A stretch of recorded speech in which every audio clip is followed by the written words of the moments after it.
Nesse vídeo nós vamos falar sobre a crença limitante, acho que mais poderosa a respeito de dinheiro, que é rico não vai para o céu. O que é uma crença limitante? É algo que você acredita de uma forma tão forte que isso acaba afetando o seu comportamento e a forma como você age. E na maioria das vezes, essa coisa que você acredita é algo errônea, né? Então, uma crença limitante é quando você acredita em algo errôneo, algo errado, mas você acredita que isso é uma verdade e isso acaba afetando você, né, na sua tomada de decisões, no seu tipo de comportamento, nas coisas que você vai fazer. E você acaba, mesmo que você consiga realizar algo, você acaba se auto-sabotando, porque você não consegue agir por causa dessa crença interna, né? Por mais que você saiba aparentemente que aquilo não é verdade, se estiver enraizado na sua mente, você vai acabar se auto-sabotando mais cedo ou mais tarde. Então, por que acreditar que se você é rico você não vai para o céu? Por que essa crença limitante é tão forte na nossa sociedade? Então, nós vamos ir na raiz, né? Nós vamos na Bíblia e nós vamos ler uma passagem que deu origem a esse pensamento. Nós vamos ler aqui Mateus, né? No capítulo 19, versículo 16, a partir do 16, que diz o seguinte, é a passagem do jovem rico. Diz assim, ó, eis que alguém se aproxima de Jesus e lhe perguntou, mestre, que farei de bom para ter a vida eterna? Respondeu-lhe Jesus, por que você me pergunta sobre o que é bom? Há somente um que é bom. Se você quer entrar na vida, obedeça aos mandamentos. Quais? Perguntou ele. Jesus respondeu, não matarás, não adulterarás, não furtarás, não darás falso testemunho, honra teu pai e tua mãe e amarás o teu próximo como a ti mesmo. Disse-lhe o jovem, a tudo isso tenho obedecido, o que me falta ainda? Jesus respondeu, se você quer ser perfeito, vá, venda os seus bens e dê o dinheiro aos pobres, e você terá um tesouro nos céus. Depois venha e siga-me.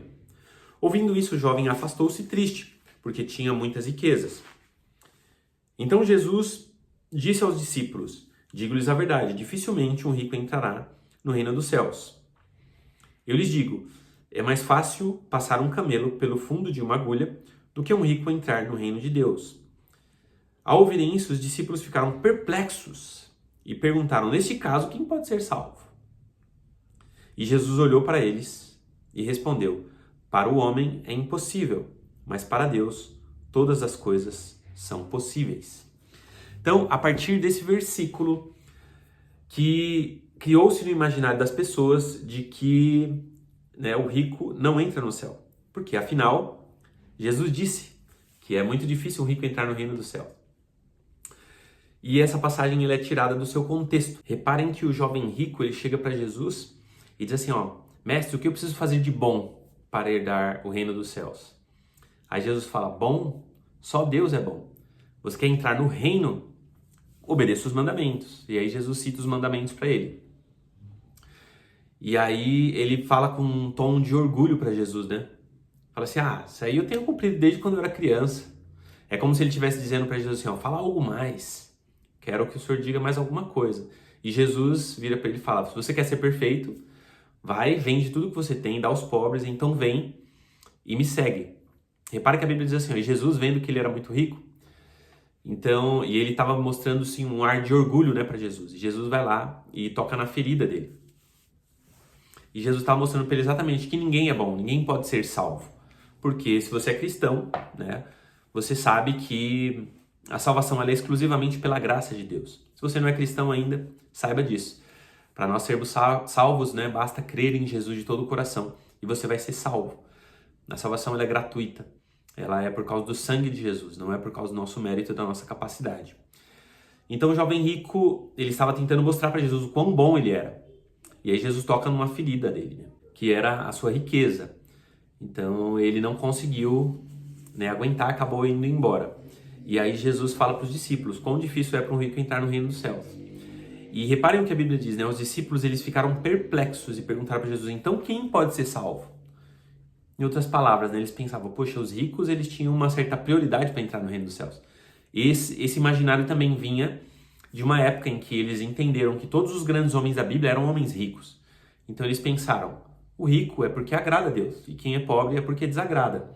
Isso eles tinham isso em mente, né, por causa daquilo que diz em Deuteronômio 28. Se você obedecer a Deus, todas as coisas te irão bem. Mas se você desobedecê-lo, todas as coisas darão errado.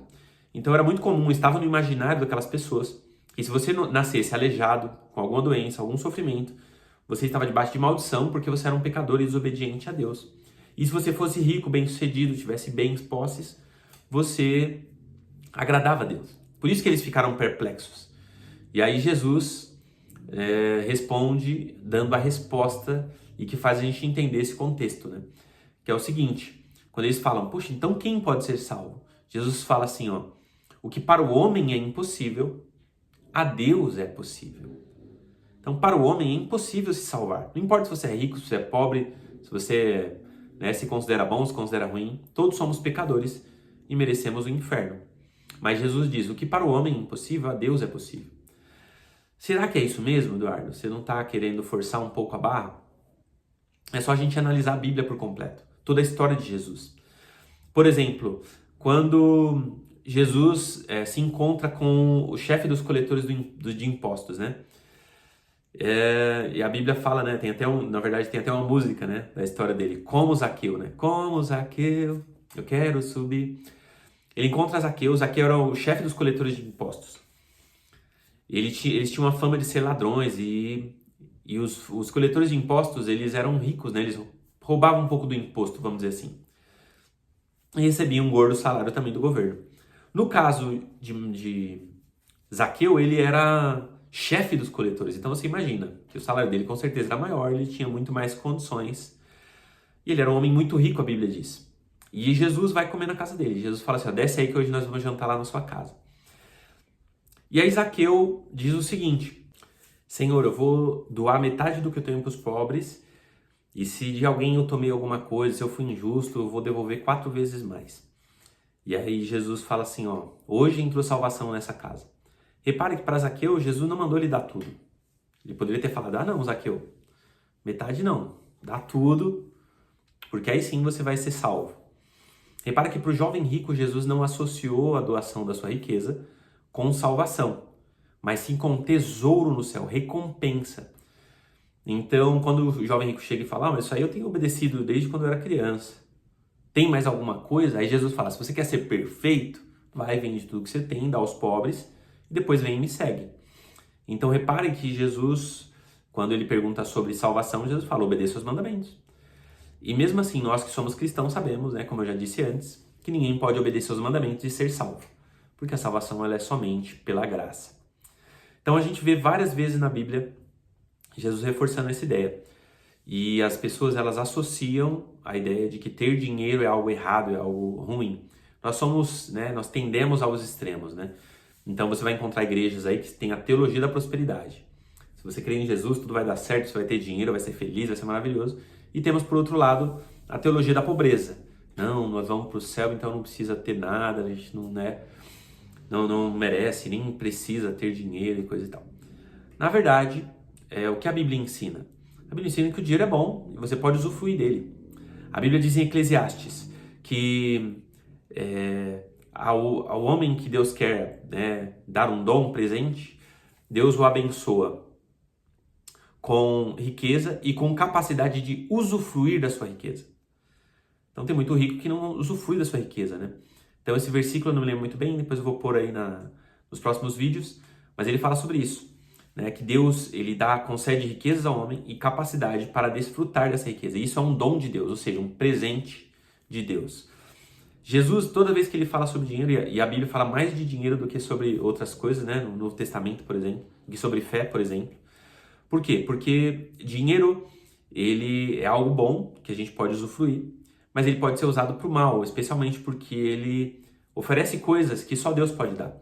Como, por exemplo, ele oferece uma cama queen size, quando um sente, o outro não sente, né? Quando deita, o outro não sente. Mas ele não pode dar o sono, só Deus pode dar o sono. Ele pode dar uma mansão com 15 quartos, com suíte, com salão de jogos, com piscina, mas ele não pode dar um lar, uma família feliz, esposa, filhos que te amam. Só Deus pode fazer isso. Ele pode comprar muitas mulheres, muitos homens, mas ele não pode comprar o amor. Só Deus pode te dar pessoas que te amam, só Deus te ama de verdade.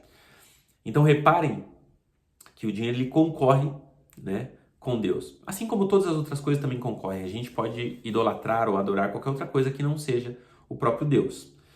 Então nós percebemos que essas coisas, o dinheiro, né, principalmente, ele pode concorrer, mas ele em si, né, ele pode ser usado tanto para o bem quanto para o mal. Então, outra coisa, né, que as pessoas pensam é que o dinheiro ele vai mudar as pessoas. O dinheiro não muda as pessoas. O dinheiro ele potencializa aquilo que você já é. Tem pessoas que são pobres e são extremamente arrogantes. Elas só não fazem, né, só não humilham mais as outras pessoas porque elas não têm como humilhar. Então, ela é arrogante, ela tem um carrinho velho, mas ela se acha melhor que todo mundo. No dia que ela tiver condições de ter um super carro, uma Porsche, uma BMW, seja lá qual carro for, ela vai começar a humilhar as pessoas. Ao carro que eu tenho. Mas na verdade isso sempre teve no coração dela.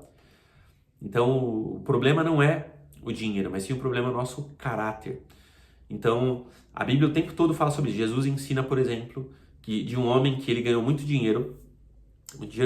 Ele teve uma grande colheita. E ele decide armazenar tudo no celeiro.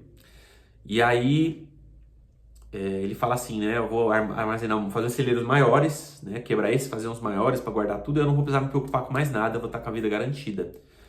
E aí Jesus fala assim, ó, louco, essa noite pedirão a sua alma. Ou seja, a sua vida não está sob o seu controle. E aí Jesus conclui essa história dizendo o seguinte: assim acontece com todo aquele que é rico para com o mundo, mas não é rico para com Deus. Mas é uma palavra que anula o que foi dito anteriormente. Né? Você é bonita, mas tem um detalhe feio aí no olho. Jesus está dizendo o seguinte, que se você é rico, mas você não utiliza a riqueza para abençoar as pessoas, abençoar o reino, não é rico para com Deus, né? Essa riqueza não adianta de nada. Por fim, para a gente terminar o vídeo, Jesus viveu uma vida rica ou uma vida pobre?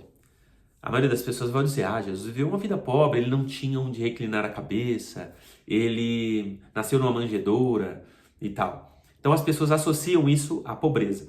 Mas Jesus ele viveu aquilo que é a verdadeira riqueza. É uma crença de abundância. Jesus pegava um pão e ele multiplicava. Jesus era sustentado por mulheres ricas, a Bíblia diz. Por que ele não falou para as mulheres ricas darem tudo para os pobres e segui-lo? Então isso é algo para a gente refletir e entender que Jesus em nenhum momento está falando contra a riqueza. Mas quando Jesus fala essas coisas, ele está combatendo a ganância do nosso coração. De querer só para si mesmo e não compartilhar.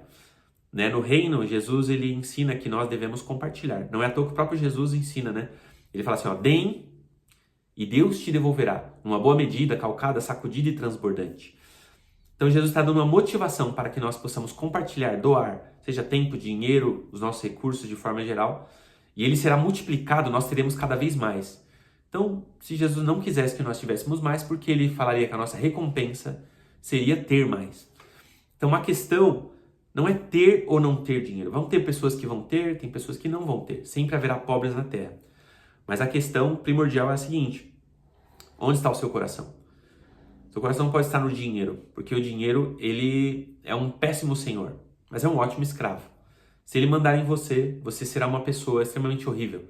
Mas se você dominar sobre o dinheiro, usar o dinheiro de forma sábia, para ajudar pessoas, para abençoar o reino, para fazer o melhor, né, compartilhando ele com as pessoas ao seu redor, né, isso será uma grande bênção. Mas se você usar para o mal, só para seus interesses egoístas, ele será algo péssimo, ok? Então se assistiu até aqui, deixa aquele joinha e se inscreve no canal, porque vai ter bastante vídeo aí para a gente entender e quebrar todas as nossas crenças limitantes. Então só o fato de você entender que essa crença é uma crença errônea, isso já muda essa crença interna e você pode tomar decisões melhores e mudar a sua forma de lidar com o dinheiro. Então um abração e até o próximo vídeo. Tchau!